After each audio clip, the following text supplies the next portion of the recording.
Hi, everyone. Thanks for coming tonight.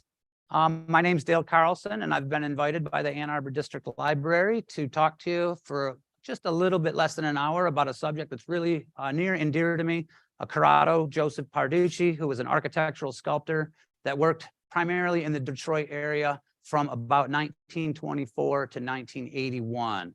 And he's had a really interesting life that I love dissecting and talking about, so much so that I wrote a book about him that was published in January 2020, and I immediately followed it up with a second edition in May, and I plan a third edition in the future because I've got about 15 more editions to add to the book at this point.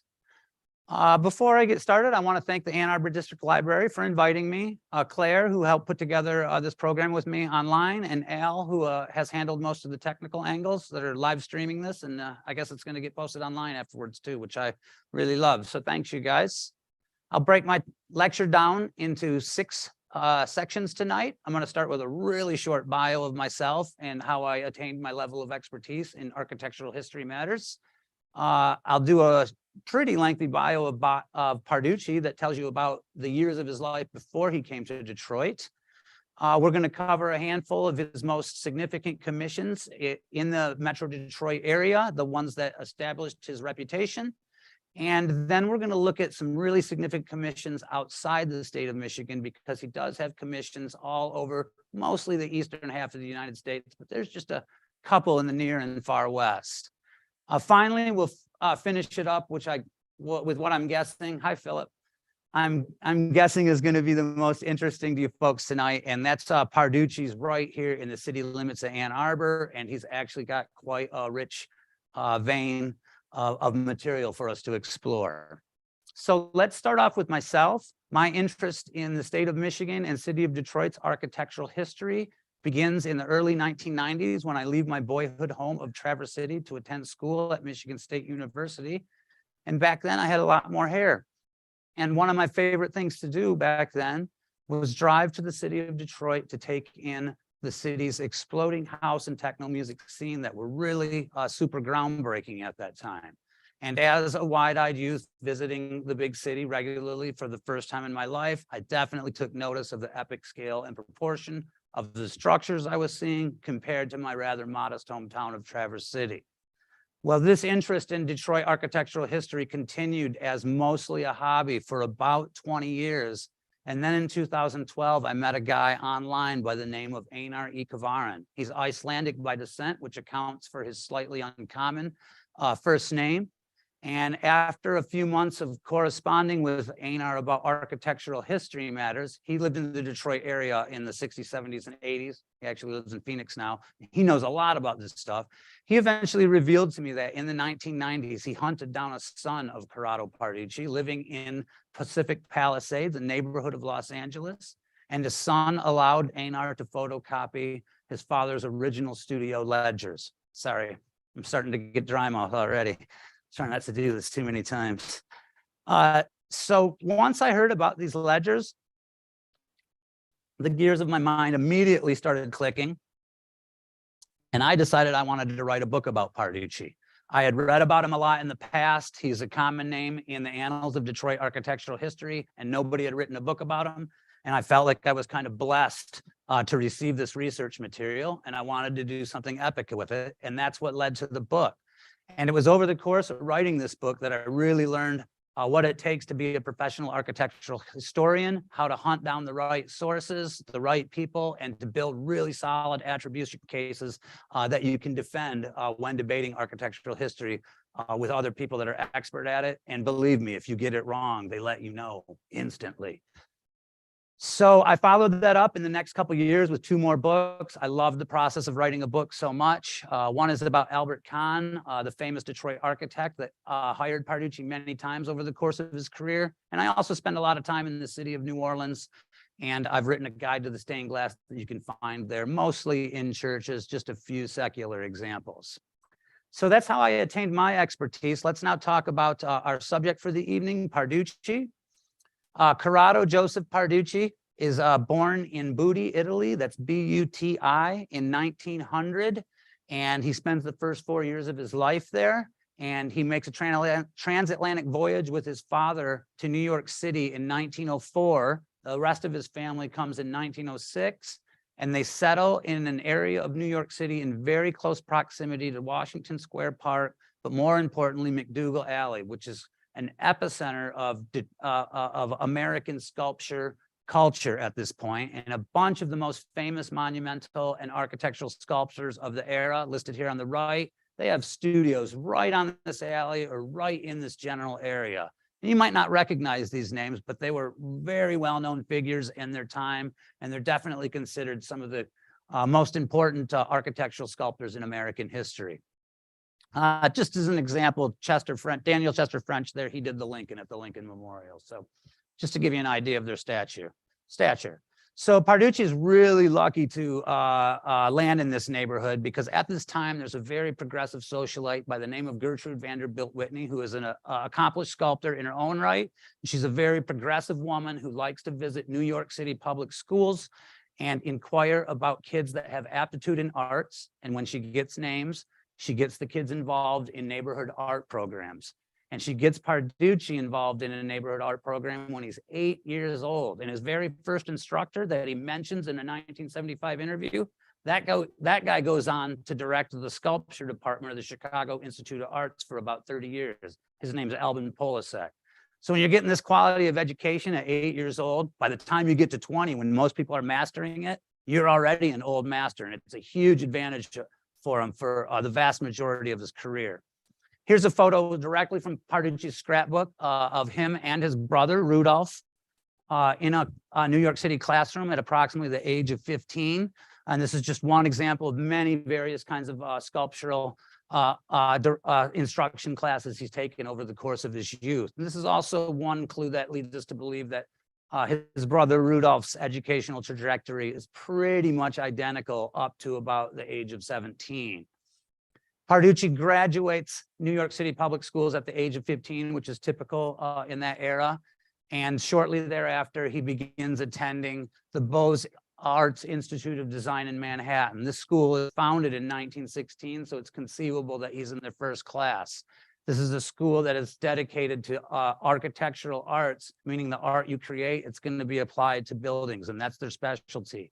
Starting in 1922, he also attends the Art Student League of Manhattan, a wildly influential school that a lot of famous artists have attended over the years, and he spends about 2.5 years taking classes there. And this is really super high quality post-secondary education in this era. On top of going to those schools, he also takes on an apprenticeship in 1917 with a guy by the name of Ulysses Ricci, who comes from a line of sculptors and has got he's involved in a ton of architectural activities in the New York area and elsewhere in the United States. And he comes from a group of sculptors that are super influential in this area. And he's constantly going through partnership changes. He starts out with his uncle, Alessio. Alessio is corporately connected to a guy named John Donnelly, who's way more famous than any of them, honestly. He's got tons of excellent commissions all over the United States. He does a period with a guy named Angelo Zari. Also down here, there's a period where he's partnered with Edward Ardolino. But most importantly is this guy, Anthony Di Lorenzo, who he has a partnership with through most of 1918, 1919, 1920. But when we get up to 1920, Di Lorenzo and Ricci, they decide they're going to part company and start their own studios. And Parducci is faced with a choice. Do I stay with Ricci or do I move to Di Lorenzo's studio? Well, Ricci, he's a master of figural and anatomical sculpture. Di Lorenzo, he's more of an ornamentalist. He makes patterns. The figural and anatomical work, it's more prestigious as far as the public reception, and it's also more interesting for a sculptor, or at least it was for Parducci, and he reasons that if he goes with Di Lorenzo, he's going to get assigned most of the figural and anatomical work, and he's right, and he ends up becoming one of Di Lorenzo's top assistants, and he labors in Di Lorenzo's studio till approximately 1924, at which point one of Di Lorenzo's Detroit clients, we're not 100% certain who, but there's a high likelihood it was Kahn or George D. Mason, they insist that a sculptor be in town for the completion of one of their projects. And DiLorenzo sends Parducci out to Detroit. Little does Parducci know at the time that he's essentially headed out there to open a franchised office for DiLorenzo. And he just gets inundated with tons of work immediately. And it takes a very short amount of time for him to figure out that if I buy out DiLorenzo's local franchise here, I've got a whole career waiting for me here in Detroit. And that's what he does. In 1925, he pays DiLorenzo $5,000 and takes over all of his contracts in Detroit. And that starts off a career that lasts until he passes away in 1981. He executes over 600 commissions in that time, which is a just insanely massive number for an architectural sculptor of his era. He outproduces any other American architectural sculptor during that time. So, I maybe got a little bit too far ahead. Albert Kahn was one of the big reasons that he came to Detroit in the first place. Albert Kahn had a history that precedes Parducci with Ricci and this group of New York sculptors. And for some reason, he takes a liking to Parducci in his early years, and he starts giving contracts to DiLorenzo with the provision that Parducci actually execute the sculpture. So we can find a lot of examples throughout the Metro Detroit area of works that Parducci actually executed as an apprentice. That evidentiary trail is really tough to pick up, though. So when we do find one, it makes it extra interesting. It's important to note that Parducci does not carve stuff. In his spare time, he was known to carve wood once in a while, but he wasn't a master of it. He makes models out of clay and plaster. And when he's done with his models, they're shipped to the architects or the construction companies that are managing the construction of the building. And a very skilled stone carver or metal caster or wood carver is then assigned to that task. And they're a super skilled artist in their own right, but because they're not executing the original idea, their name tends to fade into obscurity more than the person that came up with what they're executing. So these are examples of clay and plaster models directly from Parducci's scrapbook. You guys might recognize this one. We're going to talk about it in a second. It's in Ann Arbor. I'm not going to spoil it for you, though. I'll wait for a big reveal at the end. So let's talk about Parducci's most famous works in Detroit. And these are the ones that get brought up first and really what his reputation rests on more than any other. We're going to start with the Masonic Temple. And this is actually a commission that's secured by DiLorenzo in the early to mid 20s, but it's a commission that Parducci takes over. And this is a massive Masonic temple, one of the biggest in the world, if not the biggest in the world. And Parducci is contracted to produce almost all of the interior three-dimensional elements. So if you go here, keep in mind that he doesn't do any of the stuff on the outside. You don't want to misinform people about that. But on the inside, arguably 100% of it is his, but you have to, concede the possibility that maybe some of the earliest works were actually executed by DiLorenzo in New York City, since it is originally his contract. A lot of these Parducci speaks specifically to in interviews, though, including the brass medallion here. This is in great shape and has almost all of its detail because it was velvet roped almost from the first day that they opened the Masonic Temple. And sometimes bronze floor medallions, a common element of buildings, fancy buildings of this era. A lot of times they lose a lot of their detail because they let the public walk over it. Also in bronze is an enclosure for a revolving door at the main lobby. It has a lot of Masonic symbolism in it. This is probably King Hiram of Tyre and King Solomon here, but they are also kind of generic looking kings, so it's hard to say for certain. There's a lot of carved stone, carved marble, and cast stone. Cast stone is actually a misnomer. It's more like formed concrete, but in the industry, they still call it stone. We can see there's trowel marks on it, so this is almost for sure cast stone, but you can also mimic those marks with actual stone carving. So it's not 100% that it's cast stone, but chances are. Also wood. Frequently wood carvers create from their own imagination, but wood carvers are also capable of producing from models. And what convinces us that Parducci produces models here is this lower course of aspen leaves and what I like to call the Parducci curlicue that he puts in, not everything, but just a huge percentage of his sculpture throughout the years. And he's not the only person who does it. There's other examples you can find out there, but Parducci uses it in an inordinate amount of compositions. So that's always a very strong clue that he's been involved in the commission. Plaster works are the most important thing at the Masonic Temple. There's probably over 100 unique patterns. Now, you remember what I was telling you earlier about Parducci not being the person who shows up at the building to carve? And that's the case with almost all of his exterior stone and metal commissions. But when it comes to plaster, Parducci actually does show up in person, and he'll create enough of the plaster that it's a duplicable pattern. And then a larger plastering company will take over with like 10 to 50 people on staff that are trained in the perfect reproduction of plaster patterns. But Parducci's name persists because he's the person that actually comes up with the original pattern, and the amount of money he gets paid for the couple of feet he produces greatly exceeds what these other plasterers are getting paid for, on an hourly or a salary basis. Here's just another example. There's just so many here, and there's so many interesting patterns. And one of the really cool things about Parducci is how many times he does the same thing, but tweaks it just a little bit to make it different from the last time he did it. And we see that not just in plaster, in a lot of different media that he works in over the course of his life. This is kind of rare. This is a clipping from the Detroit News from 1925, and it shows here at the bottom that Anthony DiLorenzo was actually contracted for the plaster models. And this is Parducci's master from New York City. But again, Parducci does buy him out shortly, actually before this article is published. So the writer that drew on this information was probably a little bit behind the times. And if he'd called Parducci that afternoon, Parducci would have told him, yeah, DiLorenzo's not doing that anymore, I am. But he's new to town at this point. He's not super well known yet. Well, kind of.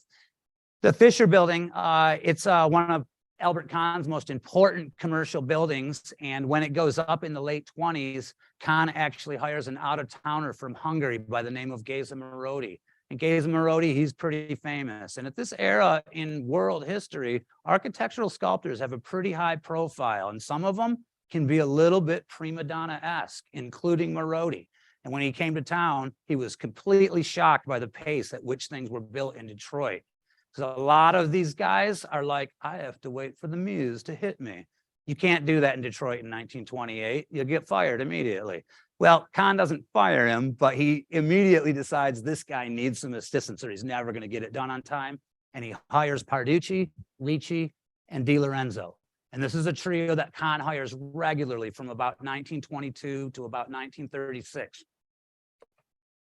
So a lot of times on buildings where it's likely that all three contributed, the Fisher being a perfect example, it can be hard to differentiate the difference between whose work is actually Parducci's, DiLorenzo's, or Ricci's.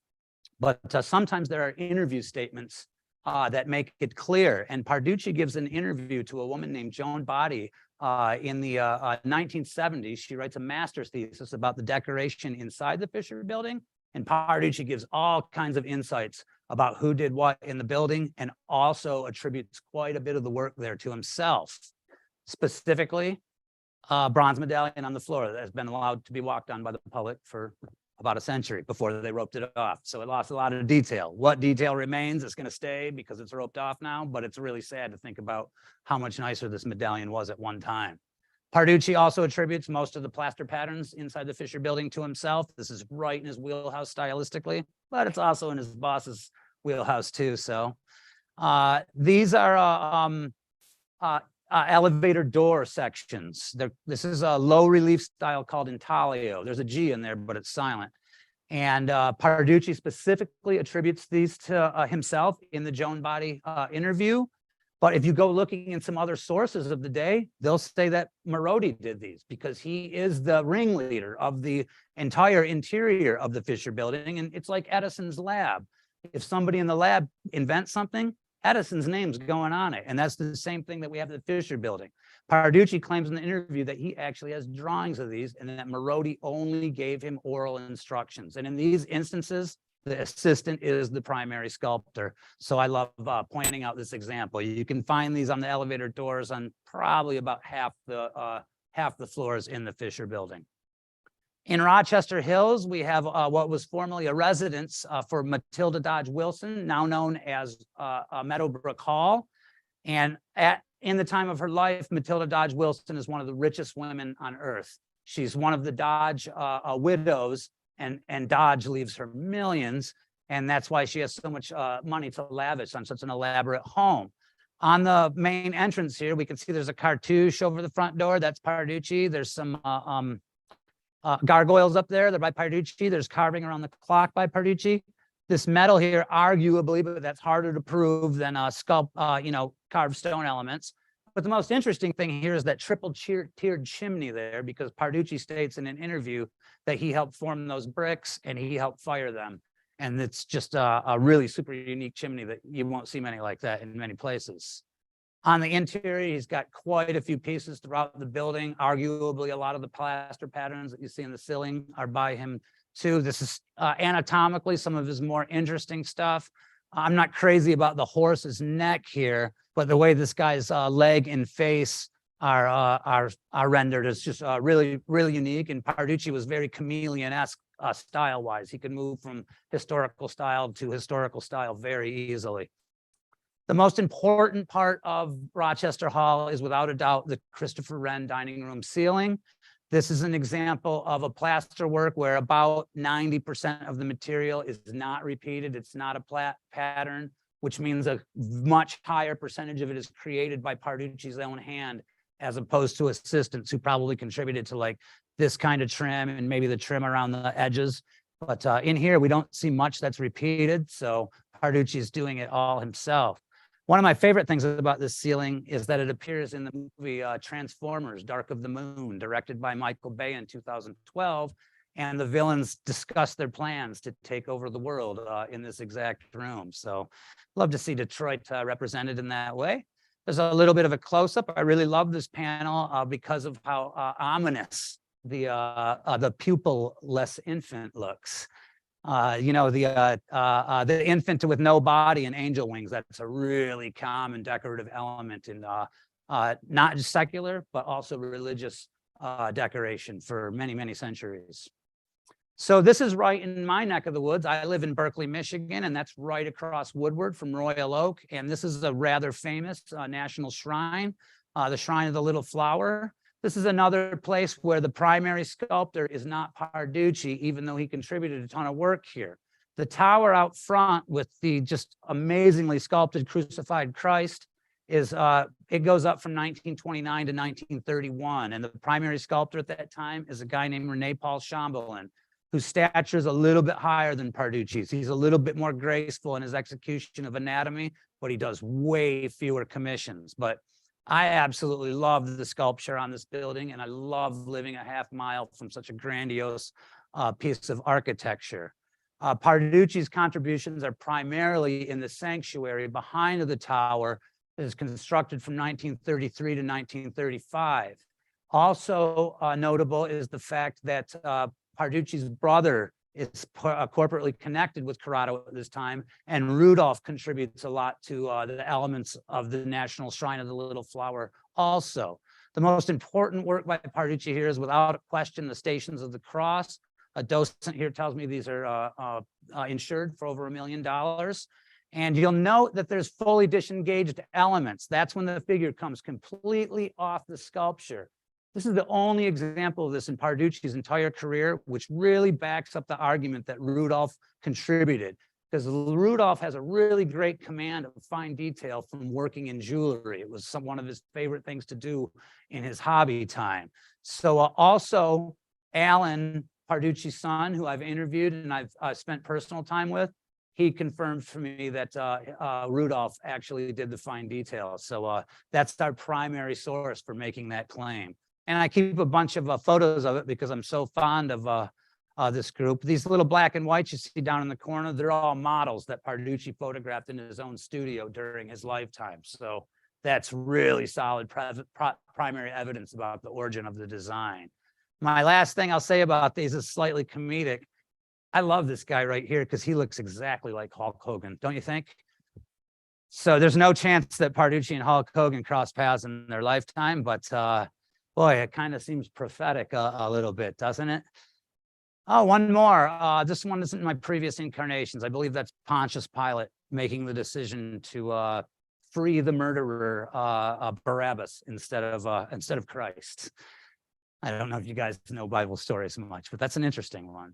There's a lot of saint niches inside the shrine. And this is where we have some debates, some of the other historians that study this kind of thing, because my buddy Einar, he believes that this altar and this statue and the flanking angels are by Shambhalin. I believe they're more likely by Parducci. There's no scrapbook images to illuminate our thinking, so we get to debate it forever. This outer trim here, though, ever in carved stone, that does have scrapbook images, so that pretty much proves that it's a Parducci. On the exterior, we've got some possibly carved, but probably cast stone here. And this is confirmed by scrapbook images. And the church actually has records that confirm the grill work on some of the outer windows as the work of Parducci, not to mention the fact that it's almost stylistically identical to some other works he does right around the same time. Excuse me. Parducci's last contributions there are in the late 30s. And Father Coughlin, I don't know if you guys know who Father Coughlin is, but he's a very interesting historical figure that you should probably look up after we're done with our lecture tonight. Father Coughlin doesn't hire him for 30 years, and in 1965 he hires him to produce a lectern, and this is the last work that Parducci produces for the shrine. There's a lot more to the story there, but I only have a limited amount of time to share it with you tonight. So let's look at best out-of-state commissions now, and we're going to start in California. This is the only known Parducci west of the Rockies. And the story is very interesting. How we confirm it's by Parducci is a statement he makes in a 1979 interview. He states that he creates colophons for the doors of the Huntington Library. Does anybody know the word colophon? It's an old word for a printer or publisher's trademark. And in the early days of printing, it would take up a full page. And Parducci, he attests to creating colophons, but these actually aren't colophons. These I took before I became a pro photographer, and they were the best images I got on the day I went out there with Alan Parducci to tour this campus. Well, I included them because of the quality of the photograph. My colophon photographs aren't that great, but we'll see them here in a second. But the point I wanted to make about it is that we can only claim 100% that Parducci produced at least 2 colophons for these doors, and there's 8 on the doors. Everything else is up for debate because of his interview statement. Chances are he did most of the doors, but there's no guarantee. There's a lot of other assistants in Ulysses Ricci's studio at this time. Here we have correspondence between the library and right here, this is the John Polachek Bronze and Iron Company. They actually cast the metal doors, and they mention Ricci and Zari right here in the letter. Ricci and Zari are also mentioned here, and Polachek is mentioned again here. So this confirms all the stuff that I actually already knew about the doors, but a lot of people want to see the evidence, and administrators at the Huntington Library shared these with me after I visited with Alan. They knew who Alan was, and they treated him like a king while we were there, which was really, really cool for me. So here's a colophon.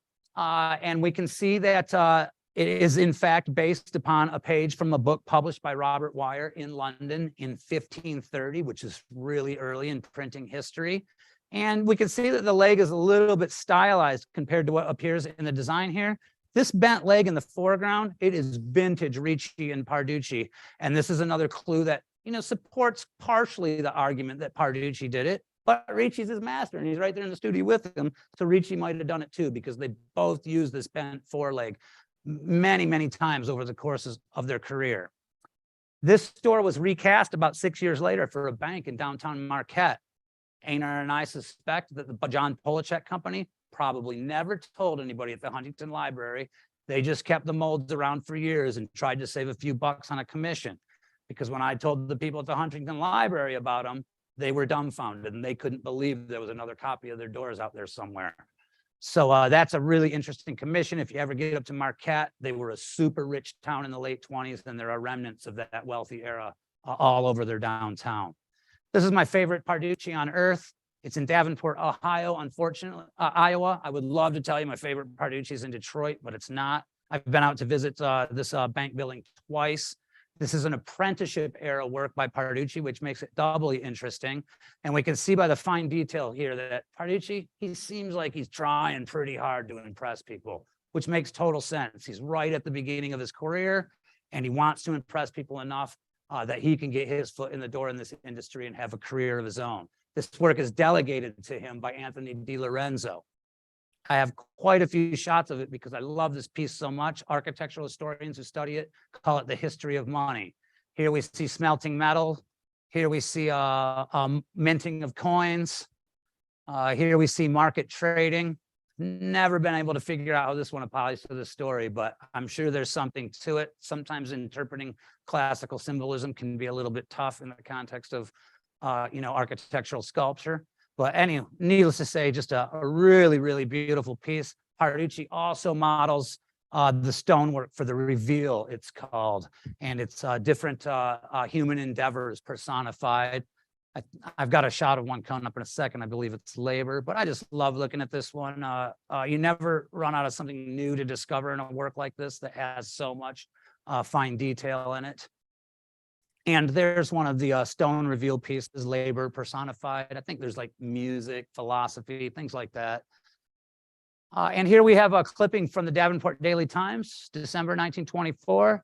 Adolf Weinman, he's one of the most famous architectural sculptors of the era, and his name is right up, his work is right next to Parducci's.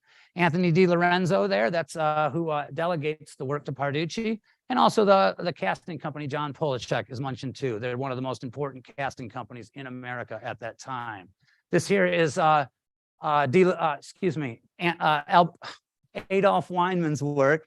Weinman designs the Mercury dime to give you an idea of his fame and stature. When you design the Mercury dime, your work gets seen by 300 million people over the course of your lifetime. So that's wildly successful. How do we know for sure Parducci did this work that was contracted to Anthony DiLorenzo? He says so in his scrapbook. This is taken right from his scrapbook, and it says bronze and stone revealed by C.J. Parducci. And when Parducci makes a claim like that, we take him at his word, and he mentions it a few times in interviews too. A state capitol that's one of the most important buildings architecturally in the United States is in Baton Rouge, Louisiana. Numerous famous sculptors of the era contribute to this building, and Parducci's name actually doesn't even get mentioned in the newspaper, while every other sculptor's name does, including his brother Rudolph, which leads you to wonder, why is Parducci not mentioned when everybody else? His ledger entry for this commission is $9,000, a colossal amount of money in 1929 when he gets the contract. Well, the answer is that Parducci produces almost strictly ornamental decoration here. He doesn't do any of the figural or sculptural work, all of which is attributed to other famous sculptors of the era. So when we walk into this building, we disregard stuff like this if we're thinking about Parducci, but we love stuff like this because this is almost for certain what he contributed to. It's right in his wheelhouse, and it's not individually attributed in the newspaper articles of the day. Don't disregard the other sculpture there, though, because a lot of that is some of my favorite work in the United States, and some really important names helped produce it. Another clue leading us to the conclusion that Parducci produced ornamental trim is this recommendation letter from Albert Kahn to the architects of the Louisiana Capitol, stating that Parducci is submitting a bid for the, the ornamental modeling. And Kahn, he's the kind of guy that knows the difference between ornamental modeling and figural modeling. So that pretty much says he's going for the pattern work here.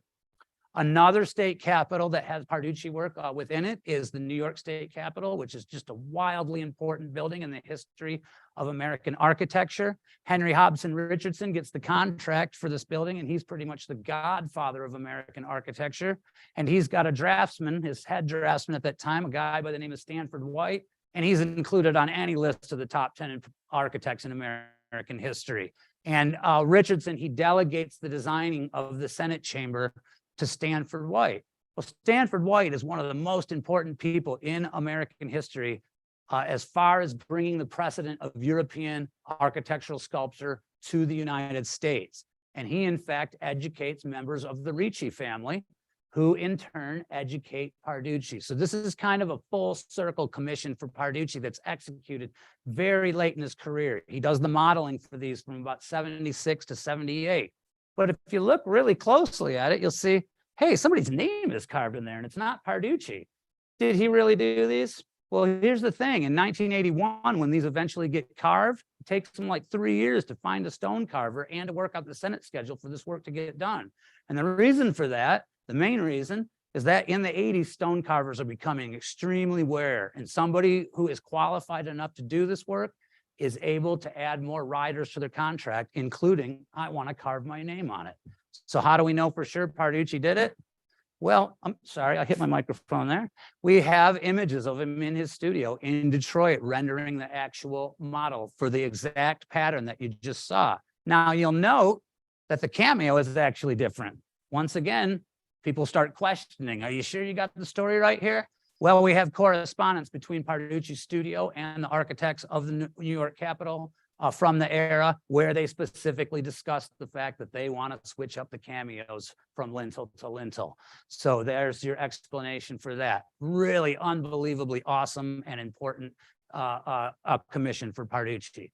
So now let's talk about Parducci's in Ann Arbor, and I am going to throw in Ricci's too, because any Ricci that is produced between 1918 and 1923, you can make a circumstantial argument for Parducci possibly having contributed. Now, he actually parts company with Ricci in 1920. But this business in New York City at the time, it's very incestuous, constant partnership changes. These guys all know each other. Sometimes you create something in 1920, it ends up staying on a studio shelf till 1922, 23, and then gets applied to a building. So that's where you can make those logical, intuitive leaps and argue Parducci could have possibly contributed to this. But the most important thing is stylistic similarities, and not necessarily similarities, stylistic identicalities, basically. So let's start off at the Hatcher Graduate Library, right in the center of the diag. This sculpture is actually known to be contracted to Ricci, but stylistically, it's right in Parducci's wheelhouse. The sculpture is most likely produced around 1918. They usually do it in advance of when the building goes up, and that's exactly the time that Ricci would be delegating a task to Parducci. So there's a circumstantial argument there, but the contractual record will lead you to the conclusion that Ricci produced most of this stuff. This is carved out of a kind of rock that has not worn over the years, and we've got a lot of grime here, so some of them don't look as impressive as you can imagine they might have in the opening years of this library. Angel Hall also has sculpture upon it that was contracted to Ulysses Ricci. And when you look closely at this building, you might think to yourself, wow, what does that look like? Kind of looks like the Lincoln Memorial, doesn't it? Well, Kahn in 1891 traveled to Europe, and one of his traveling partners was Henry Bacon, the architect of the Lincoln Memorial. And many people think that this was an homage to Bacon. And remember, I was telling you about how French, he produced the Lincoln statue there, and he's a really high stature sculptor. So this building, it's a really fancy one. It's going to need sculpture too. You can barely see it at the base of the pillars here. But if you get it close, it's got some really cool neoclassical patterns, designs. And it's also got some more, I don't think I have any more examples from this building, but there's some more traditional material like griffins, and other neoclassical elements. Also on the campus of U of M, we have the East Medical Building, again, contracted to Ricci. They begin construction in 23. Arguably, they produced the sculpture in 22. Not too late for Parducci to possibly have some stuff still in Ricci's studio that gets incorporated. But even if it's Ricci, which it probably is, this is exactly the kind of style that he's taught Parducci to sculpt in. And stylistically, it's virtually indistinguishable. Even this one that has a Ulysses Ricci corporate insignia on it. You've got assistants in your studio at all times. A corporate logo does not mean the work hasn't been delegated. Chances are he did it himself, but it's not even 100% guarantee when his corporate logo's on it. The Law Quad also has a ton of material contracted to Ricci and Zari, and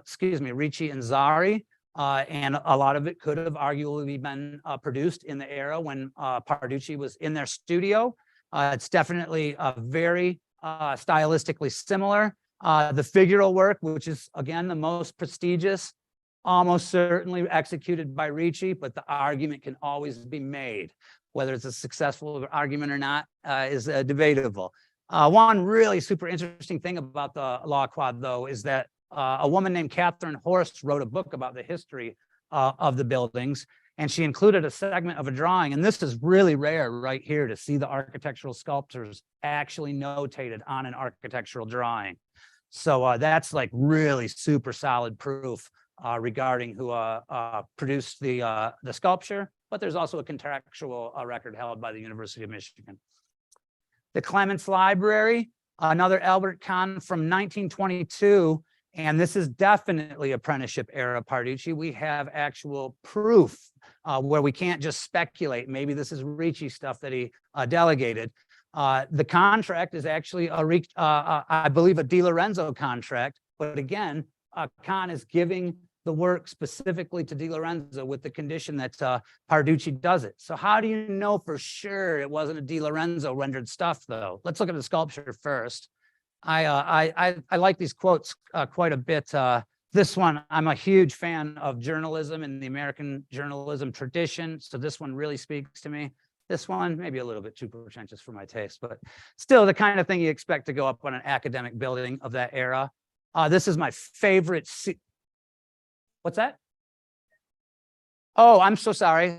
This one says, "In darkness dwells the people which knows its annals not." And grammatically, it kind of just seems a little odd to me. When you could just be like, people who don't know their history are cursed. I think it's kind of more simple, you know? But this one says, tradition fades, but the written record remains ever fresh.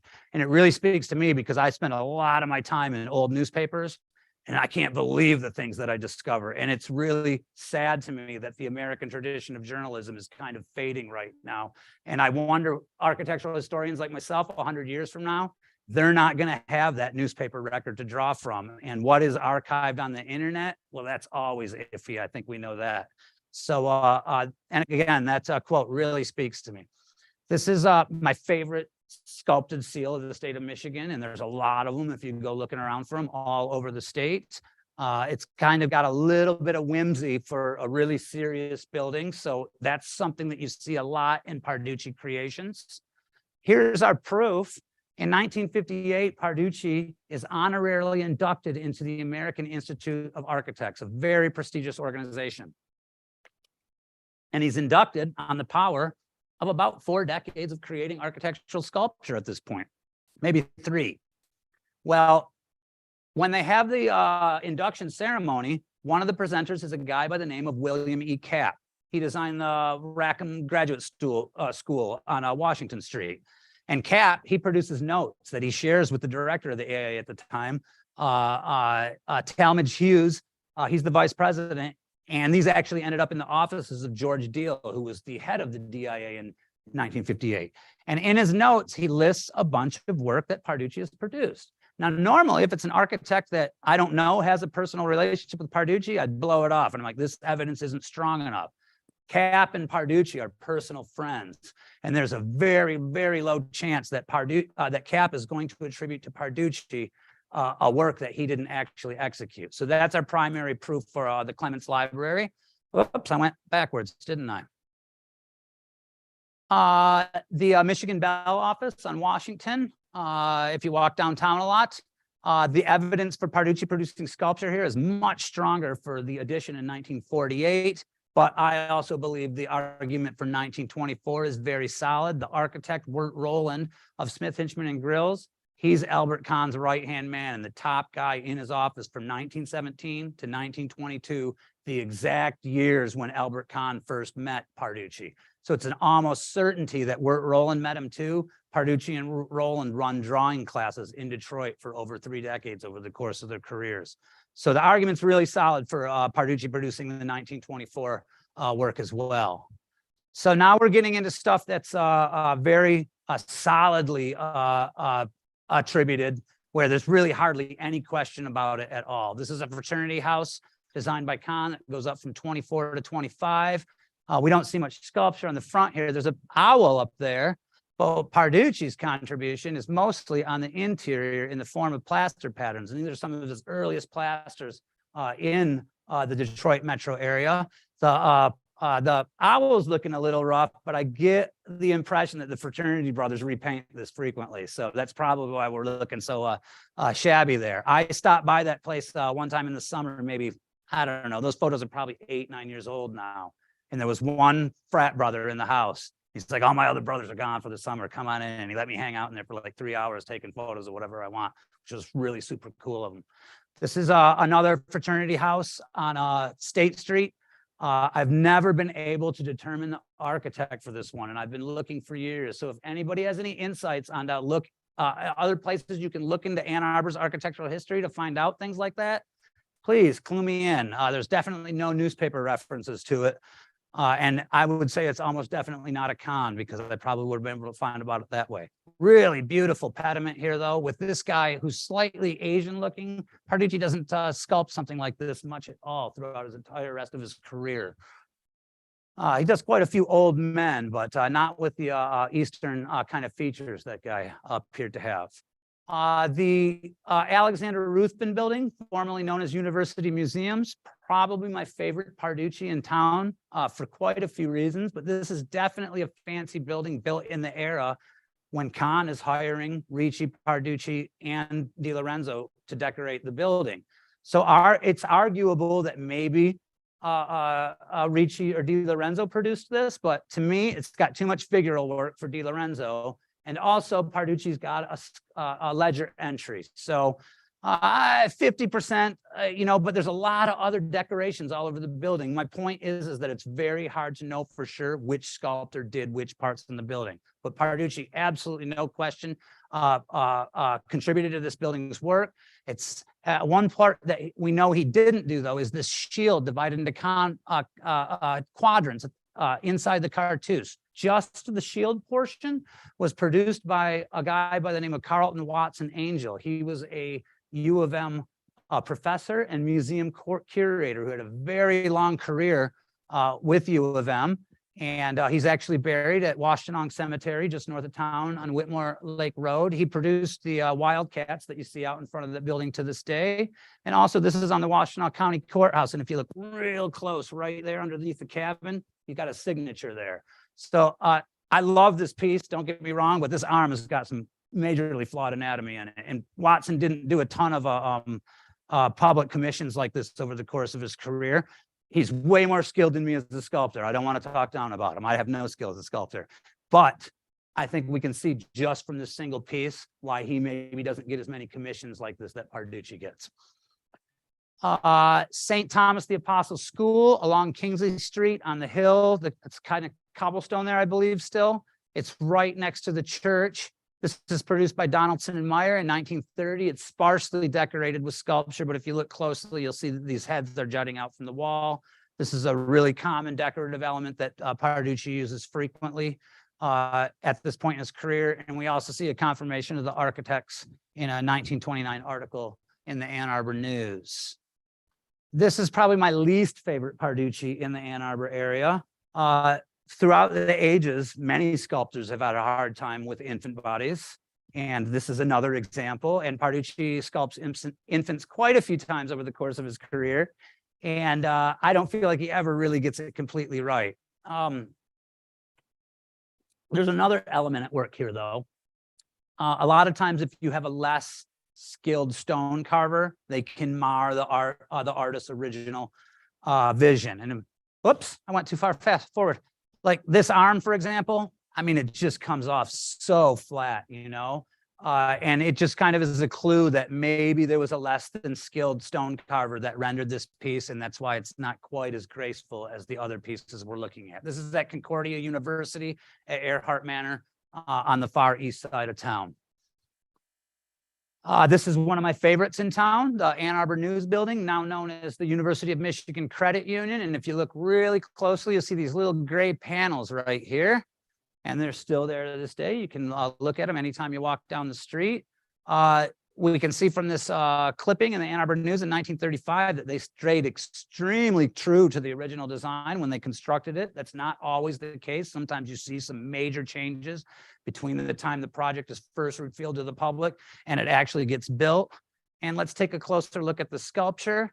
It covers a lot of human endeavors, disciplines that would likely be covered in a newspaper. And my personal favorite is obviously photography, because I'm a photographer, but not just that. This is exactly how I dress when I go out shooting. So it's one of the reasons I love it so much. Let's move on now to the Rackham building that I already brought up. The Rackham building has got quite a nice selection of Parducci work. There's a couple pieces inside that are arguably by Parducci too. There's a Carlton Watson angel sculpture on the inside too. It's a cameo of one of the university's past presidents. Oh, no, it's actually of Rackham, who I believe put up the money for this. So we've got these neoclassical figures above the large portal windows at the top. Here on the flanks, on the left and the right, there's another neoclassical piece that's slightly obscured by the pine trees. We've got some Art Deco flourishes here above the three main doors. And then you'll see that there's some grill work over the doors that are backlit. And if we get those a close look, where the lines intersect, we find these metal pieces that are also modeled by Parducci. But with all that stuff, it's still not the most interesting work associated with the Rackham Graduate School on the campus of the University of Michigan. That's actually at Tappan Hall, and that's an original Parducci plaster model that's encased in glass that you can go look at anytime the university is open. And if you look really closely, you'll see there's a bunch of dimples on it. Where did those come from? Those came from what's called a pointing machine, and this is like an octopi-type compass that stone carvers use to perfectly measure depths and distances so they can render the artist's vision correctly. It's a really fascinating machine that's very common to architectural sculpture use to that time. And if you just put pointing machine and architectural sculpture in your Google search engine, you'll find a bunch of great articles about it. So another interesting thing about Tappan Hall is that it houses an art history library. And in their art history library is that 1978 master's thesis by Joan Body that tells us so much about the specific decoration inside the Fisher building. And I just love crazy interconnections like that when you're studying history. First Presbyterian, this is in the university area still. Parducci has this in his ledger, so we know we contributed something, but the outside has just the slightest smattering of sculptures. So what did he produce? In my opinion, even though Aloy Lang of Grand Rapids is credited as the carver, in my opinion, it's a near certainty that Aloy Lang is working from models produced by Parducci. Why do I think it's produced by Parducci? Stylistic similarities to other Parducci works of the era. This one's at the Masonic Temple. Note the headband. Parducci did that all the time. The hair is fashioned in a very similar way. We have super stylized angel wings. Don't necessarily look the same, but they're flaunty. They're like eye-catching, and that's really common for a Parducci design. And also, if we look here at the trim around the neck, and the trim around the neck here and the wrist here, again, not exactly the same, but definitely decorative tendencies that Parducci executed regularly. So this Grosse Pointe Memorial Presbyterian, Aloy Lang is also credited with the woodwork here. So in my opinion, Parducci probably met Aloy Lang quite a few times over the course of his career, and they collaborated on numerous projects. Also right downtown, another church, 120 South State. I should note here that as we get into Parducci's late era of his career, it's more and more religious commissions and fewer secular commissions. By the time we get to the 1950s, it's almost exclusively religious. So here we're at 1939, Fry and Kasurin, that's a local firm, but I believe that Smith, Hinchman Grylls are also associate architects here, which explains how they know about Parducci. And there's actually a Christ statue somewhere on their campus that is attributed to Carlton Watson Angel, but I don't believe the one applied to the outside is. I think that's Parducci, and I think that the Christ is more likely a freestanding statue that's been moved somewhere else on the campus. I've never gotten inside, though, so I haven't been able to confirm that. To me, that's just stylistically way more Parducci than Watson, though. We've got some other interesting work on the outside. This is a very angular three-coursed vine work here that's totally representative of a Parducci style, as is the rendering of the hair on the cameo there. And this is our last entry for the evening, the Zion Evangelical Lutheran Church on West Liberty. This is set back from the road a little bit, so you have to get off Liberty to actually see it. And careful when telling your friends about this one, because there's sculpture here by another company too, the Varga Studios of Detroit. But up in the pediment, this is definitely Parducci, right in his wheelhouse. Again, look at how much the angel wings stand out. He tries to do it in a unique, flauntatious way every time he does it. So there's a few other carved stone pieces on the exterior that are almost certainly Parducci, but the little tiny square ones, if you go and look at, those are the ones that are by Vargas Studio. That concludes my lecture, folks. I hope you've enjoyed what you've learned tonight. If you're super intrigued, I do have copies of my book. It's a cover price $20, but I sell it for $15 at my lectures. Also, if you like to support retailers, there's quite a few in the city here. I get a great rate with Square. They hardly take any of my money, but Amazon you can get it at too, and it's just a lot easier for a lot of people, but their royalty rate is a little bit higher than the other places. Thanks for your attention tonight, folks. Hope you enjoyed it.